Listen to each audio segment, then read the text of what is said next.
జై లవకుశ సినిమాలో 3 పాత్రల్లో నటిస్తున్న జూనియర్ తనలోని నట విశ్వరూపాన్ని ప్రదర్శించనున్నాడా అంటే అవుననే అంటున్నాయి సినీ వర్గాలు. జై, లవకుమార్, కుశకుమార్ ఇలా 3 వేర్వేరు స్వభావాలు గల పాత్రల్లో జూనియర్ ఎరగదీస్తున్నాడట.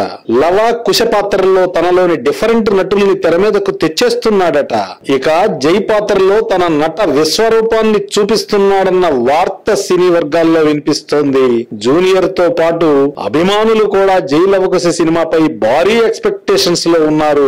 ఈ సినిమాపై పూర్తి నమ్మకంతో ఉన్న నిర్మాత కళ్యాణ్ రామ్ ఖర్చుకు వెనకాడకుండా షూటింగ్ ను ముందుకు తీసుకువెళ్తున్నాడు. మండు వేసవిలో సైతం షూటింగ్ ను నిరాటంకంగా జరిపించడం విశేషంగా చెప్పొచ్చు. జూనియర్ కు సరైన హిట్ కావాలి అని అభిమానులు ఎప్పటినుంచో ఎదురు చూస్తున్నారు.